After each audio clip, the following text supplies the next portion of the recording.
Pak, saya kan dapat informasi ya yang berkembang di masyarakat bahwa katanya istri Bapak namanya siapa? Yanti Nurjana. Yanti Nurjana. Ya.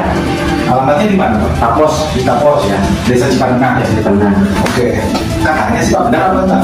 Istri Bapak ini sekarang tidak sama Bapak lagi? Ya, kabur. Kabur? Ya.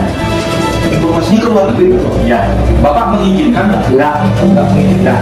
Tahu juga kakak. Tahu itu apa? Enggak. Terus status Bapak ini benar suaminya? Iya. Ada surat nikah? Ada. Terus ketika Bapak tahu, Bapak telah coba datang nggak ke apa? Mertuanya tahu? Mertua Bapak? Tahu. Tahu. Nah, jadi berangkatnya di mana itu Pak? Ceritanya? Berangkatnya berarti dari Tapos, dari rumah bapaknya. Dari rumah Bapaknya. Iya. Tanpa memberitahukan ke Bapak? Enggak ada. Yang saya tahu ketika berbicara ke luar negeri itu harus ada izin, kalau punya suami harus ada izin dari suami. Ya. Kecuali dia statusnya janda, baru orang tuanya. Ya. Jadi Bapak sama sekali belum pernah datang izin. Enggak baru izin berangkat sama dia nggak tahu. Terus ini Pak, sering nggak dengan kondisi ini? Sedih lah melihat anak saya sendiri yang paling kecil itu. Jadi anak ada berapa? Ada 3. Ada 3. Ya. Jumlahnya 3 yang sama kakeknya ada berapa? Satu yang paling kecil. Oh, jadi yang besar sama Bapak? Ya. Ikut sama Bapak ya? Ya, yang besar. Yang paling kecil usia berapa? 6 tahun. 6 tahun.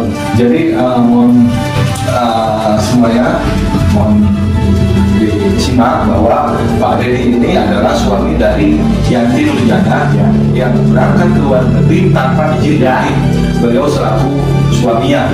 Nah, siapakah nanti yang mengizinkan Yanti tersebut bisa terbang ke luar negeri? Kita akan telusuri. Sejauh ini yang kami ketahui ketika berbicara untuk kerja ke luar negeri itu ada 2 syarat, yaitu izinnya misalkan statusnya punya suami harus dari suami. Kalaupun tidak punya suami barulah orang tuanya. Nanti kita akan tanya juga ke saudara-saudaranya Yanti ini seperti apa kondisi sebenarnya. Jadi tidak mendengar dari salah satu pihak. Awalnya si Yanti itu berantem sama anaknya yang paling gede. Dia mau pergi ke Tapos, tapi dia sama saya jangan pergi, namanya juga berantem sama anak, jangan sampai ninggalin anak, kata saya. Dari itu nggak pergi. Pas paginya dia langsung bawa baju, langsung pergi tanpa izin tanpa apa. Itu namanya berarti kabur ya, kalau nggak izin. Kabur ke rumah bibinya di Tapos bawa anak. Nah udah itu saya di PA suruh datang ke Tapos, suruh ngambil anak Tapos. Berarti yang mana? Anak yang kecil, perempuan. Anak yang perempuan saya ambil Tapos tuh. Nah udah gitu saya tanya ibunya kemana? Kata bibinya bilangnya ke Jakarta. Terus bilang ke Jakarta, kalau nanya kayak ini bilangnya ke Jakarta. Nah tapi saya penasaran, nggak percaya kalau namanya si Yanti ke Jakarta. Saya sendiri saya tahu-tahunya dia masih kerja di pabrik. Oh, jadi sebelum pergi ke luar negeri itu ada masalah dulu sama Bapak, sehingga dia kabur dari rumah. Lalu dari informasi ada di wilayah Tapos bahwa Yanti itu ke Jakarta. Nyatanya dia kerja di pabrik. Oh iya. Terus itu kerja di pabrik. Nah gitu saya minta terus, nyampe dapat kontrakannya. Pertama kontraknya dia aman.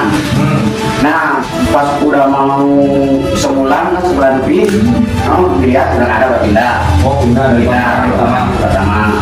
Nah udah itu saya datang ke rumah orang tuanya. Saya kirim pesan omongan ke bapaknya, suruh di nasihati si Yanti itu. Soalnya sama saya udah nggak bisa. Ternyata bapaknya nggak ditanggapi omongan saya. Nah udah itu saya suruh izin lagi. Kontrakannya pindah ke Jembatan Serong. Ternyata di Jembatan Serong itu kontraknya laki. Ya. Maksudnya laki itu siapa? Selingkuhannya dia. Oh iya. Selingkuhan dia. Itu sebentar. Diketahui sama laki itu dari siapa? Bapak apa kepergok Yanti sama laki-laki? Kalau si Yantinya nggak pergok, cuman lakinya yang ada di kontrakan itu ada laki-laki. Terus keterangan dari warga sekitar apa tadi? Katanya emang dia si Yanti itu udah kontrak sama laki di situ. Kata warga juga ngomong. Nah dari itu saya yang jelas dia udah hubungan sama si itu. Laki itu si Topan namanya, supir angkot. Nah saya aneh di kontrakan itu ada baju bini saya. Nah saya, ya, nah curiga saya.